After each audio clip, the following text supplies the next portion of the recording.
pagi ini kita akan mengumpat pada hadis yang ke-34, iaitu tanda-tanda munculnya al-malhamah. Tanda-tanda munculnya al-malhamah. Kita lihat pada matan hadis ini. Haddatsana Abbasun al-Anbari, haddatsana Hashim bin al-Qasim, haddatsana Abdul Rahman bin Sabit bin Sauban an Abi al-Makhul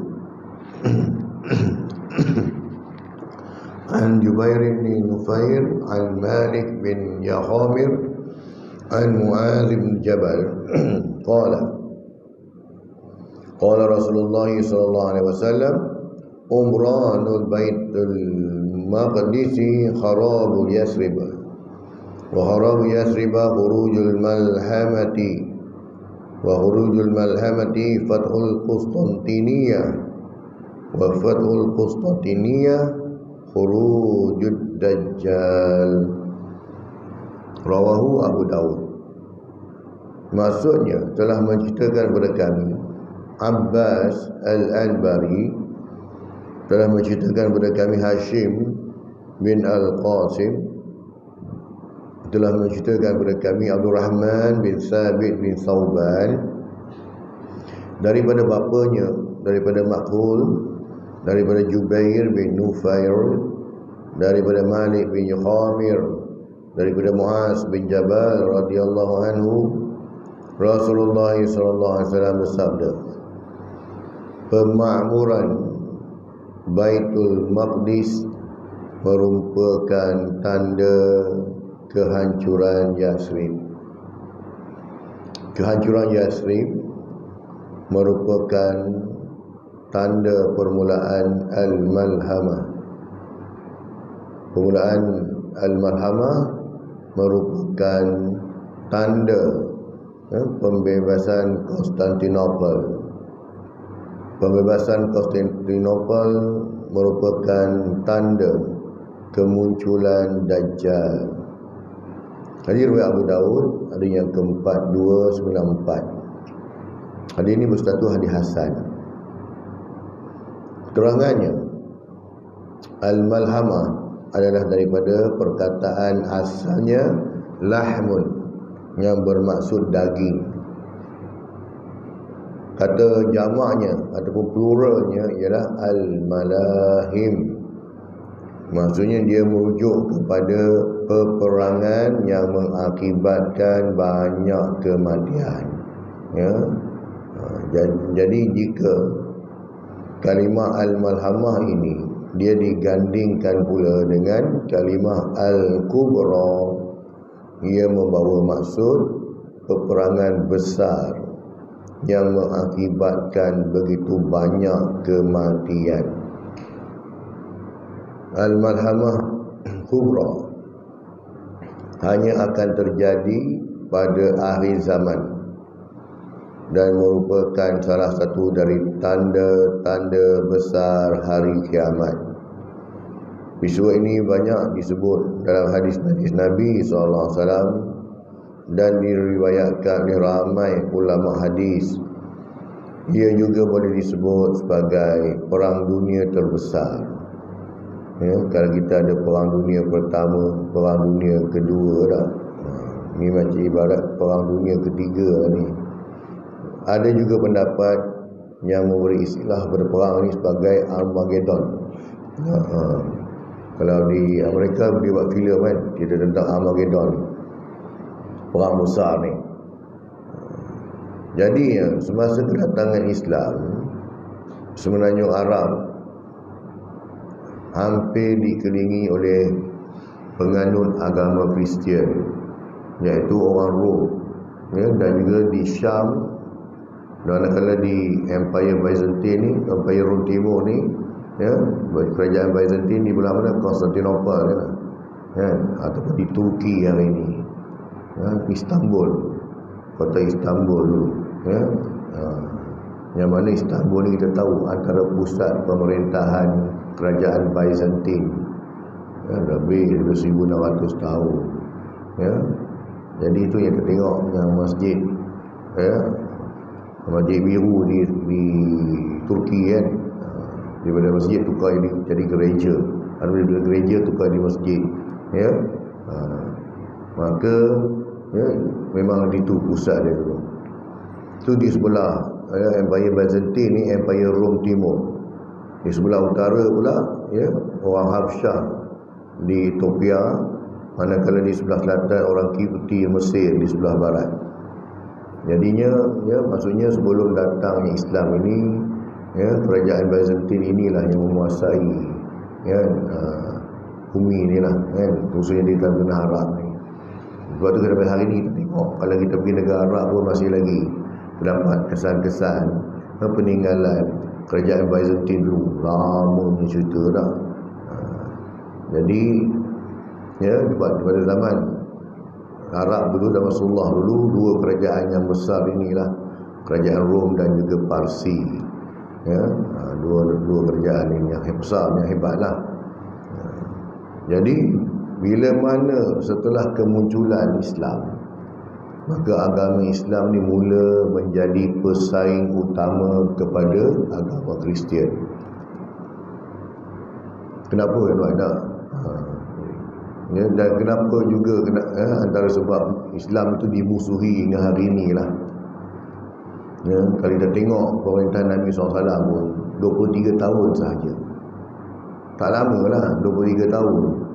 Ya, 23 tahun pun 13 tahun di Mekah, tak ada apa-apa pun, tak ada kerajaan. Maksudnya tak ada apa-apa lah. Just dakwah, ajak orang masuk Islam. Dari segi kekuatan, dari segi politik tak ada, kekuatan ketenteraan tak ada, sebab tak ada negara. Kan? Jadi tak ada apa lah. Just agama yang ajak orang masuk Islam itu je lah. Tapi bila Rasulullah berhijrah ke Madinah, di situ Rasulullah telah membina satu kerajaan Islam. Dia jadi sebuah kerajaan lah, ya, yang mana Rasulullah dah boleh hantar duta-dutanya pergi ke negara-negara berdekatan untuk sebarkan Islam. Ya. Kita pun tahu kisah Raja Najasyi, ya. Kemudian dah mula, dah ada kerajaan sendiri, dah ada tenteranya, dah ada sistem Baitul Malnya, dah ada kerajaan. Kita ambil 10 tahun je lah, sebab 13 tahun lagi tu zaman Mekah dah ada apa-apa. Bayangkan tuan-tuan, sebuah kerajaan yang berusia 10 tahun, lepas tu tak lama dah, boleh menjatuhkan kerajaan Rom dan Parsi. Rom dan Parsi, dua buah kerajaan yang hebat, yang memang mempunyai, orang dia menakluki negara-negara banyak. Jatuh macam tu je. Itulah antara sebabnya Islam ni dimusuhi hingga hari ni, sebab itulah, ya, kekuatannya itu nampak munculnya sekejap, tapi dapat mengalahkan satu kuasa yang besar. Hebat tak hebat lah, nak beritahu tak. Zaman Sayyidina Umar Al-Khattab dapat menguasai 2/3 bumi ni lah, tersebarnya Islam begitu cepat sekali. Sebab ini dinampakkan sebagai ancaman, ancaman kepada, ya, khususnya, ya, kerajaan Byzantine ataupun kerajaan Parsi, kerajaan Kristian begitu itulah. Yahudi mari lepas tu, ya, Yahudi mari lepas penaklukan daripada ada Baitul Maqdis tu. Ini cerita ni, cerita pasal Kristian, maksudnya agama Kristian kan. Dia sebab dia dah ada kerajaan dia sendiri. Yahudi tak ada, Yahudi dia negara pun tak ada. Jadi macam ni nak bentuk kerajaan tu yang sampai hari ni kerajaan haram je lah Israel tu. Ya, kerajaan haram kan, kerajaan haram. Sebab dia tak ada negara. Tapi kalau Byzantine Kristian dia ada, ya. Jadi sebab itulah bila mana Rasulullah bawa agama Islam dalam tempoh 10 tahun saja dapat menumbangkan sebuah kerajaan yang begitu hebat. Yang mana bukan setakat menawan negara dah, banyak negara Islam dah masuk. Ya.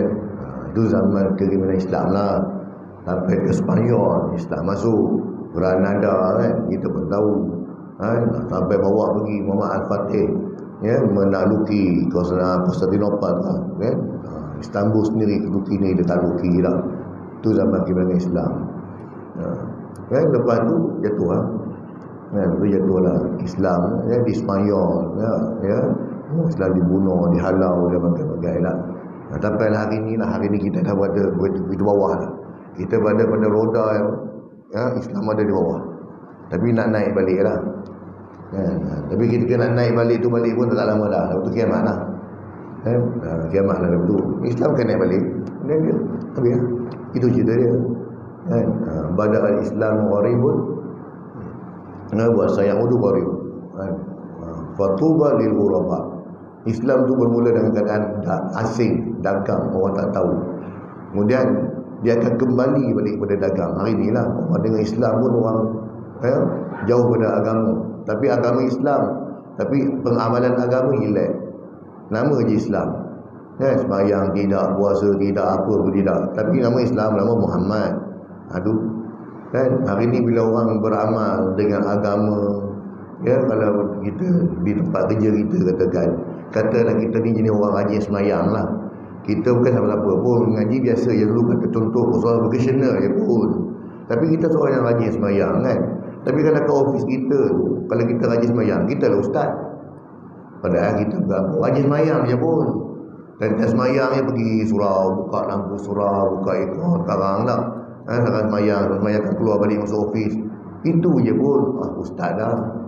Kalau ada apa benda nak suruh baca doa kita padahal kita tu background bukan agama pun, vocational dia contoh lah kan, tak ada kena-mena pun, tapi sebab tu orang nampak benda tu nampak pelik, siapa yang beramal kan. Jadi dia akan kembali asing lah. Jadi atas sebab itu bila mana dalam tempoh yang sekejap 10 tahun saja maka Rasulullah berjaya membina sebuah kerajaan yang hebat dan berjaya menumbangkan dua kuasa besar ini kan. Maka itulah sebabnya antara kenapa Islam itu dimusuhi. Seperti mana yang dilakukan ke atas buah-buah yang keturunan Salahuddin Al-Ayyubi ni. Salahuddin Al-Ayyubi yang dia lari, dia orang tak ada negara pun. Dia ada berada di Turki, dia berada di Iraq, sepadan-sepadan tu dia ada. Kurdish, buah Kurdish yang keturunan Salahuddin Al-Ayyubi tak boleh diberikan mereka ni negara. Takut dia naik balik macam Salahuddin Al-Ayyubi tu. Salahuddin Al-Ayyubi dia bangsa Kurdish kan. Tak boleh bagi diorang. Jangan bagi negara pun diorang. Jangan. Biar jadi pelarian macam tu tak apa. Macam tu sekali. Takut kebangkitan tu berlaku. Itu dah kata tadi. Begitu jugalah. Kalau kita di Tanah Melayu dulu pun macam tu jugalah. Yang mana bila mana ulama-ulama ni dia menguatai gerakan untuk menghalau kerajaan British keluar kan. Jadi itulah rentetan-rentetan tu. Sebab Islam ni dia, kalau orang Islam dia beramal dengan agamanya betul-betul, dia akan jadi satu lucu hebat.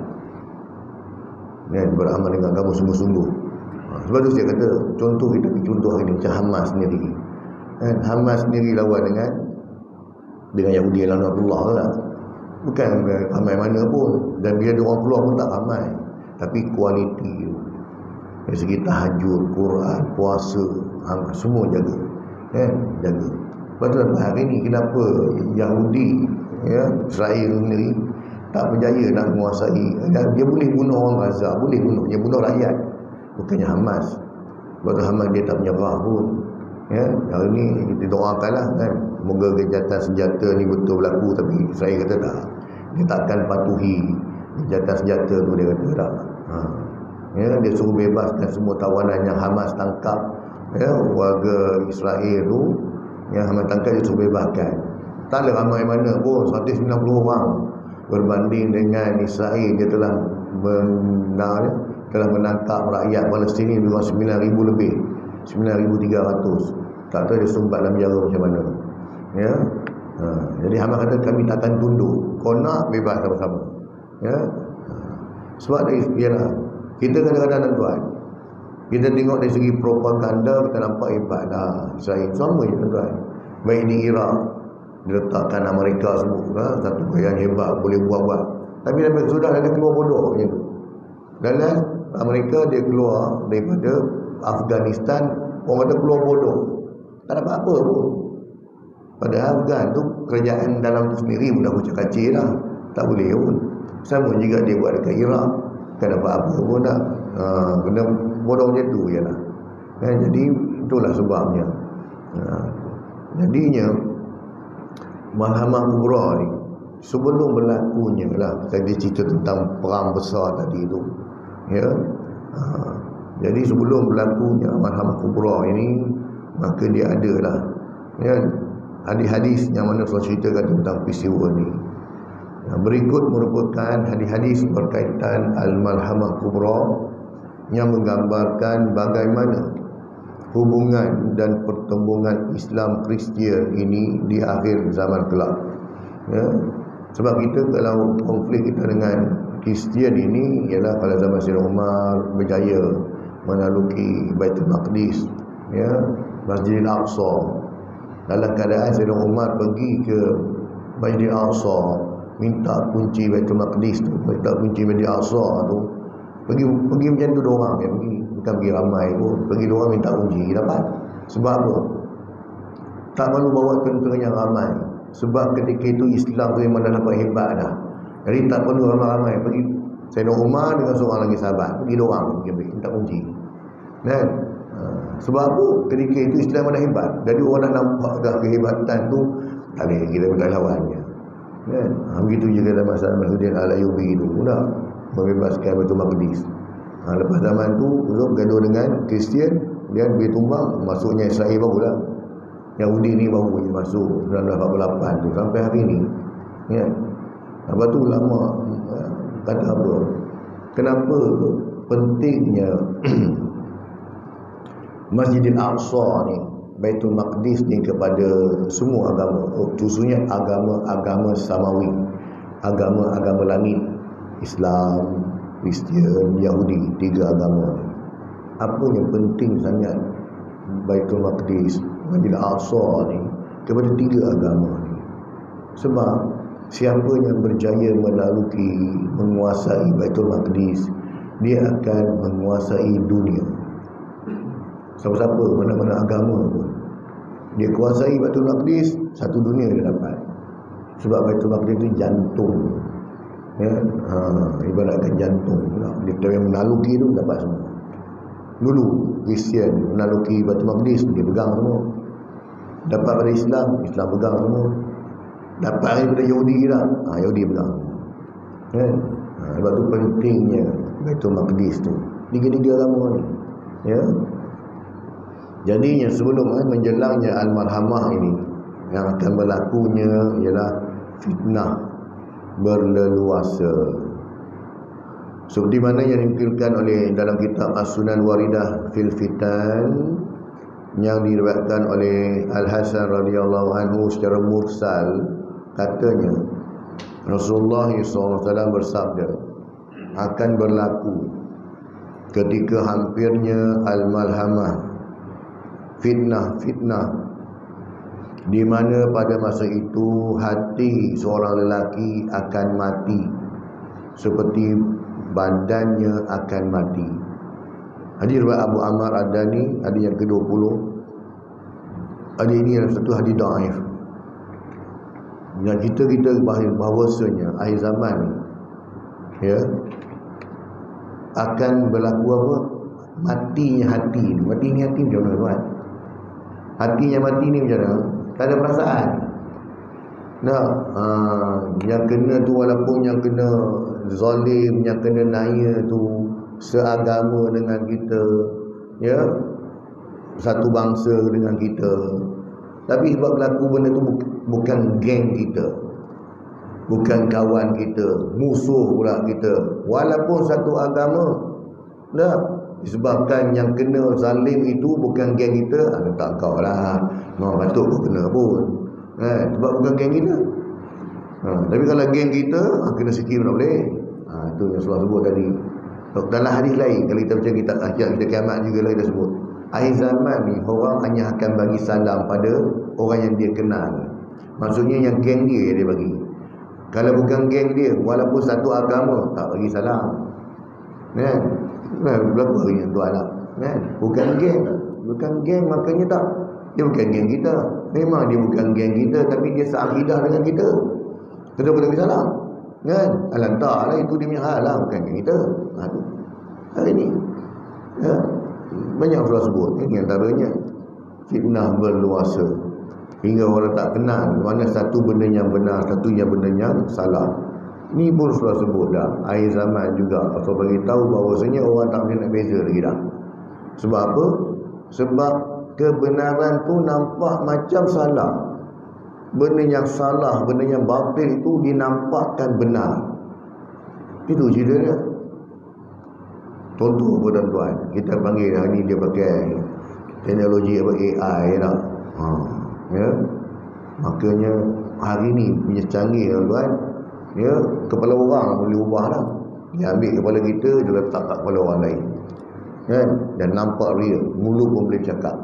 Ni sampai orang tak reti ini betul ke palsunya.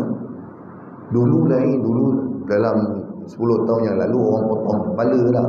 Potong kepala, dia tempel dekat situ, dia injak-injak sikit bagi nampak macam betul. Itu pun orang dah tertipu. Hari ni memang kena tipu hidup lah. Kan? Orang boleh buat sampai macam tu. Suara, boleh buat suara sebiji macam suara tu. Lenggok cakap, boleh buat sebiji. Orang tak tahu mana satu benar, mana satu yang salah, mana tu yang betul. Kan? Sebab tu Allah kata apa? Sebab tu Islam anjurkan, ya ayyuhallazina amanu in ja'akum fasiqun binaba'in fatabayyanu. Ini semua kita kena ada tabayyun, iaitu ambil semak, kaji balik, tengok balik, berhati-hati, jangan terus telan bulat-bulat apa saja maklumat yang kita terima, terutama benda-benda, berita-berita yang tak bagus, yang tak baik.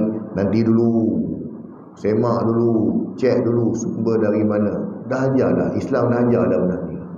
Tambah-tambah sumber tu datang daripada orang fasik, kan? Tapi hari ni disebabkan fitnah ni hebat sangat, orang tak fasik pun tertipu juga. Kadang-kadang yang sebarkan fitnah tu pun orang-orang yang tak fasik, dah tertipu. Pada dia dengar benar kan? Itu yang pertama.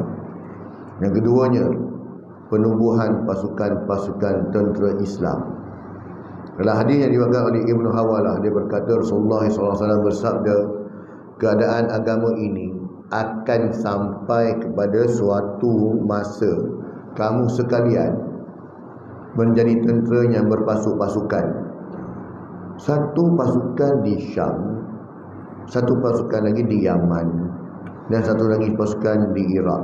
Maksudnya tentera Islam ni akhir zaman dia adakan 3 kelompok, 3 tempat, di Iraq, di Syam dan juga di Yaman, 3 negara yang berbeza. Jadi Ibnu Hawalah berkata, kalau di Syam tu di mana tuan-tuan? Di Syam tu di Syria. Nah, Syria. Jadi Syam itu dia negara disebut dan Syam termasuk dalam tu negara Syria, Lebanon, Jordan, Palestin. Kalau Hijaz, Arab Saudi ya.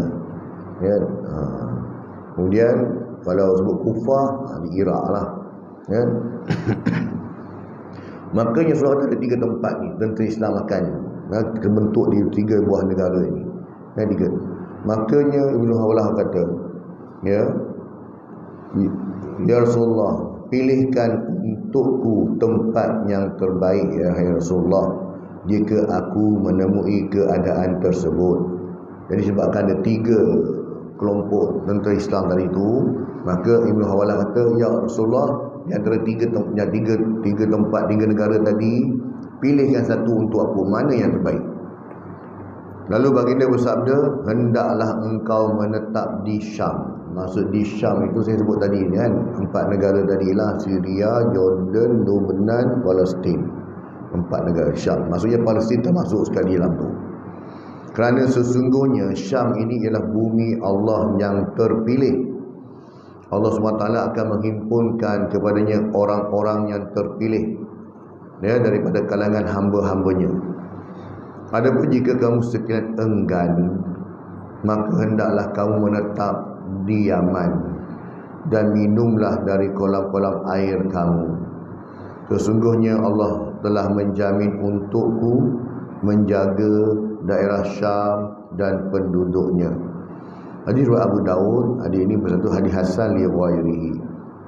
Itu yang kedua, sebelum berlakunya perang besar ni. Yang ketiganya, peristiwa akan berlaku penaklukan Baitul Maqdis. Dalam hadis yang diriwayatkan oleh Ibnu Zuhd Al-Iyadi berkata, Abdullah bin Hawalah Al-Azdi pernah singgah di tempatku. Lalu ia berkata kepadaku, Rasulullah pernah mengutus kami untuk mendapatkan harta rampasan perang dengan berjalan kaki. Ini Rasulullah, bagaimanapun kami hanya pulang dan tidak mendapatkan sesuatu apa pun. Ya, baginda menyedari kesan susah payah pada wajah kami. Lalu baginda berdiri dan berdoa. Ya Allah, janganlah engkau serahkan mereka kepadaku, hinggakan aku lemah untuk menanggung mereka. Dan janganlah engkau serahkan mereka kepada diri mereka sendiri, hinggakan mereka nanti tidak mampu menanggung diri mereka. Dan janganlah engkau serahkan mereka kepada manusia, sehingga mereka nanti mementingkan diri mereka ke atas mereka itu. Kemudian baginda meletakkan tangannya di atas kepalaku ataupun di atas ubun-ubunku. Ibnu Hawalah tadi tak. Kemudian bersabda, wahai Ibnu Hawalah ataupun anak kepada Hawalah, apabila engkau melihat khilafah telah turun di bumi yang disucikan. Bumi yang disucikan Baitul Maqdis lah. Maqdis suci tak? Al-Qudus. Maka sungguh telah dekatlah bencana gempa bumi, malapetaka serta perkara-perkara besar. Pada saat itu hari kiamat lebih dekat kepada manusia daripada tanganmu ini dari kepala, daripada tanganku ini dari kepalamu. Hadis Abu Daud, hadis sahih. Kemudian yang keempatnya ialah peristiwa berlaku Ghutah. Ghutah ni itu tempat, nama tempat. Ghutah ni akan menjadi kubu kuat kepada orang Islam. Dalam hadis yang diriwayatkan oleh Abu Darda radhiyallahu anhu berkata, Rasulullah SAW bersabda, sesungguhnya pengkalan kubu kaum muslim, kaum muslimin saat terjadinya peperangan besar berada di Ghutah. Di mana letaknya Ghutah ini? Satu tempat berdekatan dengan sebuah kota yang dipanggil dengan nama Dimash. Dimash di Syria lah. Dimash di Syria, antara kota terbaik di daerah Syam. Dalam riwayat lain, sebaik-baik tempat tinggal kaum muslimin pada masa itu. Hadis riwayat Abu Daud, hadis ini betul hadis sahih. Ya, Dimash, kenapa Dimash? Ghutah tu dia dijadikan kubur lah. Dimash nanti dia satu masjid, namanya Masjid Umawi. Di Masjid Umawi itu nanti Nabi Isa AS akan turun. Ya, dia akan turun. Baginda akan turun di Masjid Umawi itu di sebuah menara putih. Dalam keadaan orang kata apa, ketika baginda Nabi Isa AS turun tadi, rambut baginda masih basah lagi, seolah-olah macam baru lepas mandi. Turun ke bumi waktu subuh. Dia akan turun waktu subuh, dan dia akan menyertai tentera Islam yang diketuai oleh Imam Mahdi. Ketika dia sampai solat subuh, baginda buka pintu nak keluar, maka bila buka pintu nampak Dajjal berhadapan, duduk depan. Dajjal nak masuk masjid tu, dia tengok Nabi Isa ada. Dia tengok Nabi Isa ada depan tu, memang orang kata terkejut biawak ke terkejut beruk, tak tahu lah kan. Dia punya terkejut, dia lari. Sebab apa dia lari? Sebab dia tahu Nabi Isa sahaja yang boleh bunuh dia. Dah macam keris kami sehari pula kan. Nabi Isa je boleh bunuh dia. Lepas tu dia tak heran yang lain.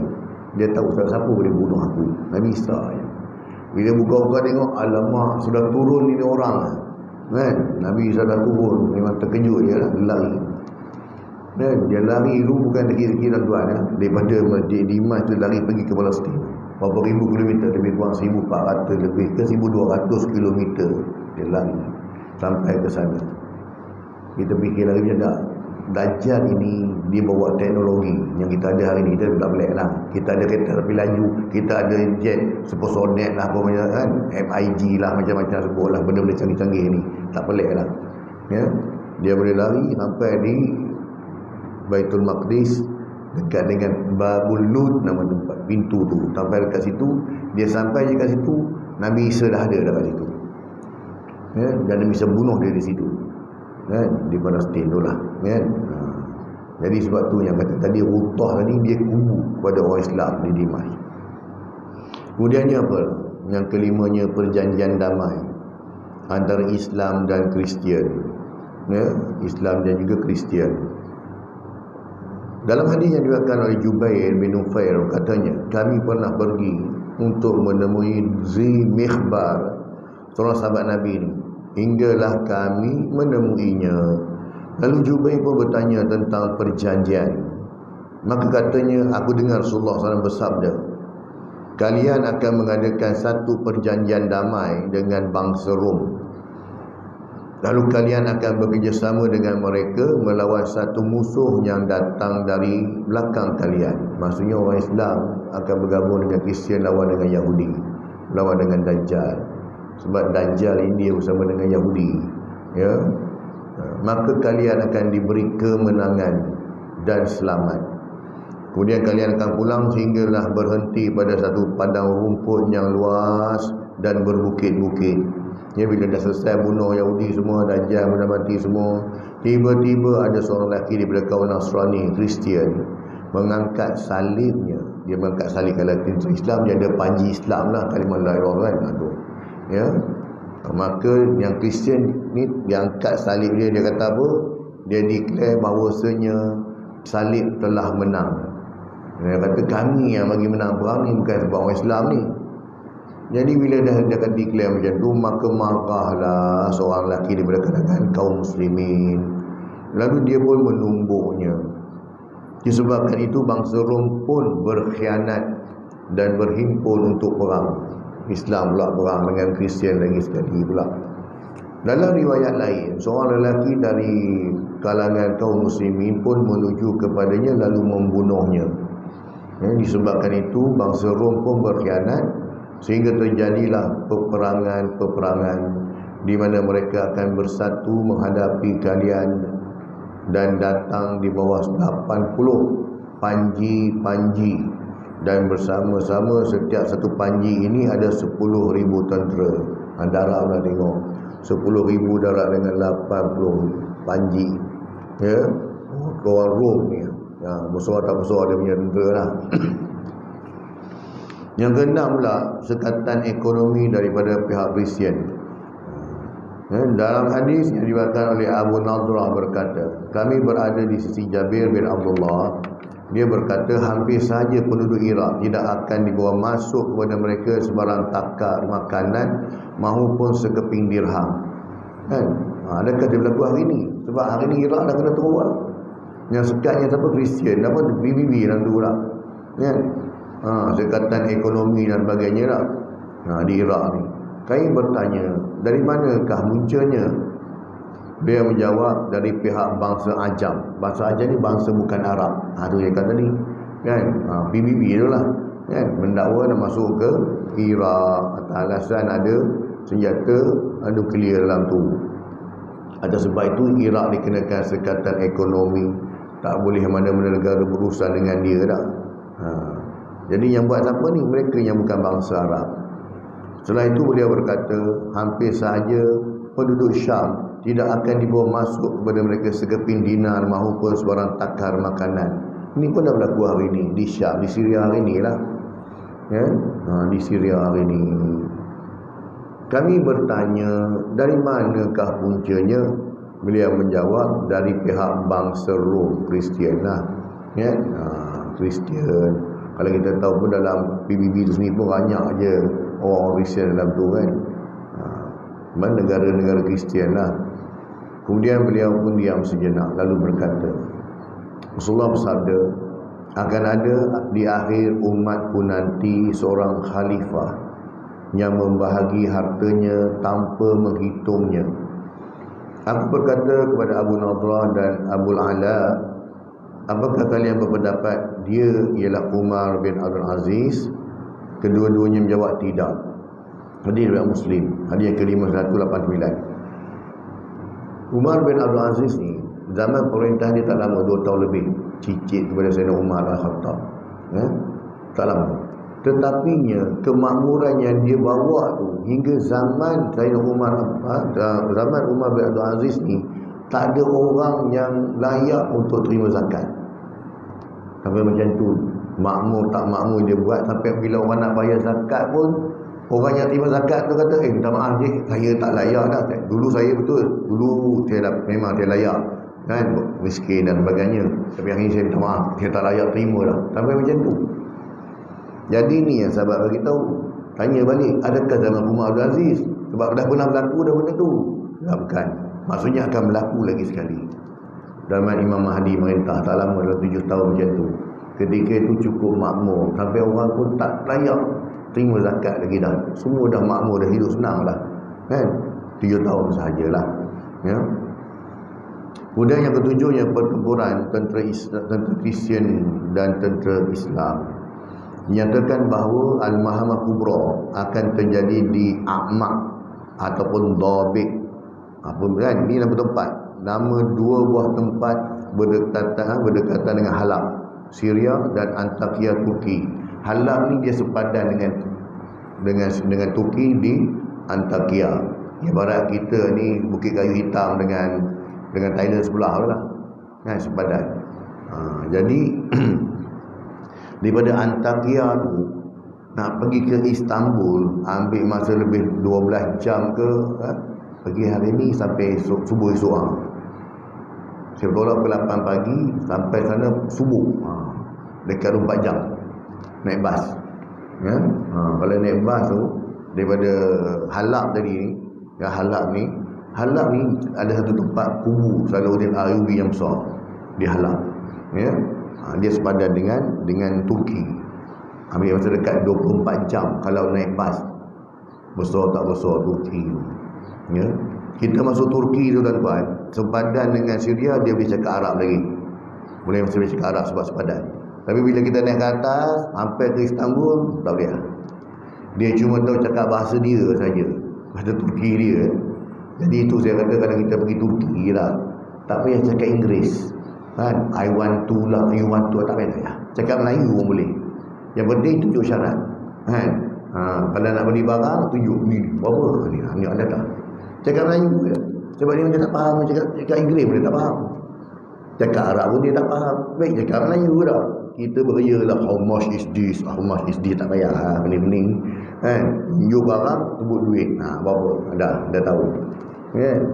Sebab dia tak boleh ya. Ni jadi yang bawah tu boleh. Cuma Turki ni kelebihan dia punya kelebihan dia lah, tandas. Kita pergi mana-mana pun bersih. Tapi kalau masuk negara Arab, pergi tandas dia, daripada kita nak terkucil, nak terkeluar tu, masuk tandas, buka pintu, hilang terus selera. Tak boleh nampak. Tu kata dah beza antara 2 negara tu. Dalam satu Turki, insya-Allah tanda dia bersih ya. Kalau tempat lain lebih jam, terutama kalau negara Arab fail lah dalam bab kebersihan, dia orang juga tak jaga. Okey, yang kita tadi ni ya, pertempuran dengan Kristian tadi ni ya, Mahkamah Kubra tadi, dia akan berlaku dekat 2 ni lah, sepadan negara ni, antara negara Syria dengan negara Turki. Dekat area situ ya. Kita tahu kan hari ni pun Halab itu dikuasai oleh Syiah ya, duduk tempat tu. Di Halab, di Homs ni ada makam sahabat Khalid Al-Walid ya, di Homs, dan juga makam Bilal bin Rabah dekat situ ya. Sayyidina Bilal bin Rabah dengan Khalid Al-Walid dekat area situ ya. Jadi 2 pertempuran ni merupakan pertempuran terdahsyat antara tentera Islam dengan tentera Kristian, di mana mereka mengerahkan 80 pasukan yang kita baca hadis-hadis sebelum, yang setiap satu pasukan tu dalam ni sebut 12,000 tentera. Bermakna jumlah kekuatan seramai 960,000 orang para jurid ya. Kemudian dalam hadis yang disebutkan oleh Abu Hurairah radhiyallahu anhu, tidak akan terjadi hari kiamat hingga bangsa Rom akan turun berhimpun di A'maq ataupun Dobik tadi, dihalaklah tempat tu. Ya, di situ tentera Rom akan berkubur kat situlah. Ya. Lalu keluar menghadapi mereka sekelompok askar dari Madinah, antara sebaik-baik penduduk bumi ketika itu. Maka tak kala mereka berhadapan dengan bangsa Rom, mereka berkata, biarkanlah kami memerangi orang-orang yang mengambil tawanan daripada kami. Lalu muslimin menjawab, tidak, demi Allah kami tidak akan membiarkan kamu memerangi saudara-saudara kami. Maka terjadilah peperangan antara mereka. Lalu ada sepertiga yang kalah, di mana Allah Ta'ala tidak akan mengampuni mereka untuk selamanya. Dan 1/3 lagi terbunuh sebagai sebaik-baik para syuhada di sisi Allah. Dan 1/3 lagi akan memperoleh kemenangan. Mereka tidak akan ditimpa sebarang fitnah selamanya. Lalu mereka akan menaklukkan Konstantinopel, Istanbul tadi. Kemudian ketika mereka sedang membahagi-bahagikan harta rampasan perang, di mana mereka telah menggantungkan pedang-pedang mereka pada pohon zaitun. Maksudnya ketika Islam dah berjaya menang, dah lawan dengan Kristian, dah kalah semua, maka ketika dah okey, dah relax, maka mereka gantungkan pedang mereka pada pokok-pokok, menunjukkan bahawa dah confident kita dah menang lah, bukan lagi diletakkan di pinggang. Maksudnya mereka yakin tak ada apa dah. Tak ada apa dah, kita dah menang kan. Tak ada apa lagi dah, relax lah. Cuma enjoy kan, kita ni je lah, meraihkan kemenangan tu lah. Tiba-tiba syaitan meneriak terhadap mereka, sesungguhnya Al-Masih Dajjal telah muncul dalam kalangan keluarga kamu. Maka mereka pun segera keluar, sedangkan itu hanyalah satu kebohongan. Apabila mereka mendatangi Syam, dia pun muncul. Maka ketika mereka sedang mempersiapkan diri untuk berperangan dan merapikan barisan, tibalah waktu solat, waktu solat subuh tadi lah. Lalu turunlah Nabi Isa AS, Isa bin Maryam AS. Lalu dia mengimami mereka. Dalam riwayat lain sebut Imam Mahdi yang akan jadi imam. Dalam riwayat ni kata Nabi Isa akan jadi imam.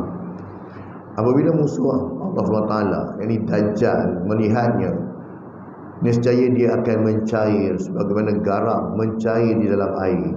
Seandainya dia membiarkan sahaja, maksudnya Nabi Isa dia biarkan sahaja Dajjal ni mencair hingga binasa, tapi Allah SWT ingin membunuhnya dengan tangannya. Maksudnya Allah Ta'ala nak Nabi Isa bunuh dia dengan tangan juga. Lalu baginda memperlihatkan kepada mereka darahnya yang melekat di tombaknya. Hadis riwayat Muslim. Nak beritahu dah bahawasanya Dajjal ni waktu dia tak hirau, waktu dia keluar nanti dia memang dia confident, tak ada masalah. Tapi tengok je Nabi Isa tu kejut, mencair lah, dia sebut mencair. Dia punya macam itu sekali, punya takut lah orang kata. Kalau kita orang kata pucat lesi lah, tak ada darah. Kalau toreh pun darah tak keluar, punya takut. Yang ke-8nya, sebelum munculnya mahkamah juga, dalam hadis riwayat Muaz bin Jabal, Rasulullah SAW bersabda, pemakmuran Baitul Maqdis merupakan tanda kehancuran Yathrib. Kehancuran Yathrib merupakan tanda permulaan Malhamah. Permulaan Al-Malhamah merupakan tanda pembebasan Konstantinopel. Pembebasan Konstantinopel merupakan tanda kemunculan Dajjal. Hadis riwayat Abu Daud, hadis bersatu hadis hasan. Apakah maksud pemakmuran Baitul Maqdis itu? Bermakna Baitul Maqdis itu ditawar oleh orang Yahudi. Betul lah, kalau ikut hari ini memang dia kuasai Baitul Maqdis. Jadi bila mana Baitul Maqdis telah dikuasai sepenuhnya oleh orang Yahudi, kita kena ingat, Yahudi sekarang dia masih belum berjaya menguasai sepenuhnya Palestin tu. Sebab Gaza tu ada. Tu pasal dia nak hapuskan semua orang Gaza ni, atas alasan Hamas. Pada Hamas kau tak jumpa pun, ya. Itu atas alasan itu. Sebab tu dia bunuh semua orang. Halal bagi dia. Kanak-kanak orang tu, sebab pada dia ni semua musuh. Dia nak ratakan bumi Gaza dalam proses sekarang. Bila dia berjaya menguasai sepenuhnya, apa dia berlaku lepas tu? Tunggulah, Madinah pula akan hancur, tempat makam Nabi SAW. Madinah hancur, kemudian Konstantinopel.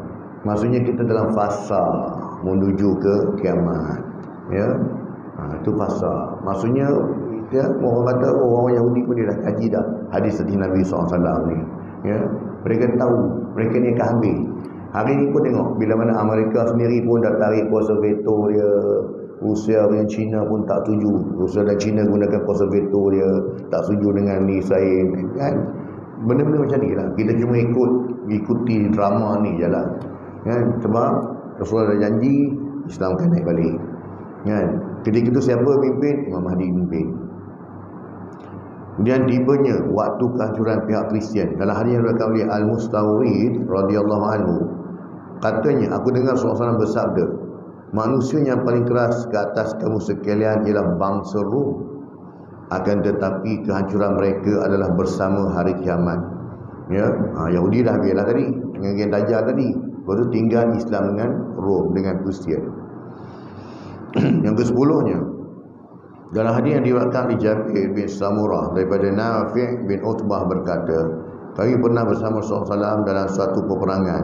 Dia, yakni Nafi' ni, dia bercerita, maka ada satu kaum dari sebelah Maghrib Barat datang menemui Nabi SAW, dan mereka itu memakai baju yang berbulu. Maksudnya daripada negara Eropah lah kan, negara sejuk. Mereka menemui baginda dekat dengan sebuah bukit. Mereka berdiri sementara Rasulullah duduk. Jadi dia nampak dari jauh, sebab dia jaga Rasulullah. Dia nampak orang Rom datang duduk keliling Rasulullah. Musuh lah ketika itu dah. Maka Rasulullah duduk, dia orang diri. Jadi dia kata apa? Hatiku berkata, datangilah mereka dan berdirilah di antara mereka dengan baginda Nabi SAW. Dia risau takut jadi dia berbeza Rasulullah. Rasulullah duduk. Bila duduk ni dalam keadaan yang lemah lah. Situ dia punya kedudukan dia tu kan. Berbanding dengan orang yang berdiri. Dia risau. Dia tengok, aku nak pergi dekat Rasulullah. Aku dapat jaga Rasulullah. Dengan baginda dia, datangilah mereka dan berdirilah di antara mereka dengan baginda Nabi SAW, agar mereka tidak mengapa-apakan baginda Nabi. Lalu aku berkata, mungkin baginda Nabi SAW berbicara sulit ataupun benda rahsia dengan orang-orang Rom, orang-orang Eropah tadi itulah. Maka aku pun mendatangi mereka, lalu aku berdiri di antara mereka dan juga baginda. Dia datang juga, dia duduk dekat situ juga. Aku menghafal 4 kalimat daripada baginda Nabi SAW. Aku menghitungnya dengan tanganku. Baginda Nabi SAW bersabda, kamu sekalian akan memerangi semenanjung tanah Arab. Lalu Allah SWT akan menaklukkannya. Setelah itu Parsi, lalu Allah SWT akan menaklukkannya. Kemudian kamu sekalian akan memerangi Rom, lalu Allah SWT akan menakluknya. Selanjutnya kamu sekalian akan memerangi Dajjal, lalu Allah SWT akan menakluknya. Maksudnya semua menang pada Islam juga lah. Kemudian Nafi' berkata, wahai Jabir, kami tidak berpendapat Dajjal akan muncul sehinggalah Rom ditakluki. Ya, Rasulullah sebut rentetan peristiwa, dan Rasulullah diutus ke Rom ataupun Kristian menguasai. Kemudian Allah Ta'ala kalahkan Rom. Ya, kemudian datang Parsi, Allah Ta'ala tumbangkan kerajaan Parsi. Ya, hinggalah Dajjal pun Allah Ta'ala kalahkan juga. Ya. Hadis riwayat Muslim, hadis ke-5161. Kesimpulannya, yang pertamanya, sejarah dan realiti semasa telah membuktikan bahawa hubungan Islam Kristian sentiasa berada dalam konflik yang tidak berkesudahan, sama ada secara jelas, nyata maupun secara halus. Ya, sebab dalam Quran bersebut walan tarda ankal yahud walan nasara. Orang Yahudi, orang Nasrani, dua-dua agama samawi, dia takkan redha dengan Islam hatta tattabi'a millatahum, sehinggalah kamu ikut agama mereka. Ya, ini orang Kristian dan juga orang Yahudi. Jadi kesimpulan yang kedua, seorang Muslim yang bijak mesti mengetahui peranan dirinya terhadap agama dan masyarakat. Ia bukan saja wajib memperbaiki dirinya, malah perlu mengajak orang lain juga untuk mempersiapkan diri. Apakah jiwa kita sentiasa siap sedia untuk berjihad fisabilillah atau masih rasa takut dan tidak ambil peduli? Kesimpulan yang ketiga, hadis tentang al-malhamah kubra tersebut tidak sepatutnya menjadi penghalang untuk umat Islam menyebarkan dakwah Islam kepada para penganut Kristian yang segelintirnya masih dahagakan ilmu dan kebenaran. Walaupun disebut Islam Kristian ni dia ni bermusuh, tapi dakwah tetap kena berjalan, ya, walaupun terhadap musuh kita. Jangan kita kata sebab dia musuh, dakwah tak sampaikan juga. Seperti mana Rasulullah sampaikan dakwah kepada Abu Lahab, Abu Jahal, ya, Abu Sufyan ketika itu dah dia musuh Islam. Sayyidina Umar Al-Khattab, dakwah sampai, dan alhamdulillah dah Umar musuh Islam. Abu Sufyan musuh Islam lah. Jadi ada kesannya tu. Bukanlah bermakna biar sebut konflik antara Islam dan Kristian menyebabkan kita ni bermusuhan macam tu dah. Dakwah tu terus sekali. Ajak ramai-ramai musuh Islam lagi dah. Tu alhamdulillah tuan-tuan, kita selesai mengupas hadis yang ke-34. Dan untuk kuliah akan datang kita kupas pula hadis yang ke-35. Dajjal tidak membahayakan orang mukmin. Hadis yang 35 ke atas kita dah fokus pada Dajjal. Hadis yang ke-34 ke bawah tadi itu tentang peristiwa sebelum kiamat. Yang kelima, ke-6, ke-7 ni dia fokus tentang Dajjal. Siapa Dajjal? Bagaimana rupa dia? Adakah Dajjal ini dia berupa kerajaan ataupun kuasa ataupun status apa dah? Dajjal tu manusia lah. Dia seekor, bukan seekor, dia seorang dia. Tapi dia ni diberi kuasa untuk menguasai dunia. Allah Ta'ala bagi peluang pada dia dah. Jadi kita akan berkenalan lah dengan Dajjal, siapakah dia ni dah, supaya kita tahu ciri-ciri dia ni macam mana dan siapa pengikut-pengikut dia. Wallahu ta'ala alam. Semuanya apa yang baik itu pada Allah Subhanahu wa taala. Sebarang kelemahan dan kekurangan saya ampun dan maaf. Bila kelemahan diri saya sendiri, semua Allah Ta'ala kurniakan kepada kita kekuatan dan juga kefahaman untuk kita amalkan dan sampaikan, insya-Allah. A'udzubillahi minasyaitonirrajim. Bismillahirrahmanirrahim. Alhamdulillahil alamin wassalatu wassalamu ala sayyidina Muhammad wa ala alihi wa sahbihi ajmain. Allahumma rabbana zidna ilma warzuqna fahma wa amalan maqbula. Allahumma ja'alna hadza jam'an marhuma wa tafarruqana min ba'dihi tafarruqan ma'suma. Allahumma rabbana atina min ladunka wa hayyina min amrina rashada. Rabbana atina fid dunya hasanah wa fil akhirati hasanah wa qina adzaban nar. Wa sallallahu alaihi Muhammad wa ala alihi wa sahbihi wa baraka wa sallam. Walhamdulillahil alamin. Subhanallah wa bihamdika asyhadu an la ilaha illa anta astaghfiruka wa atubu ilaik. Assalamualaikum warahmatullahi wabarakatuh.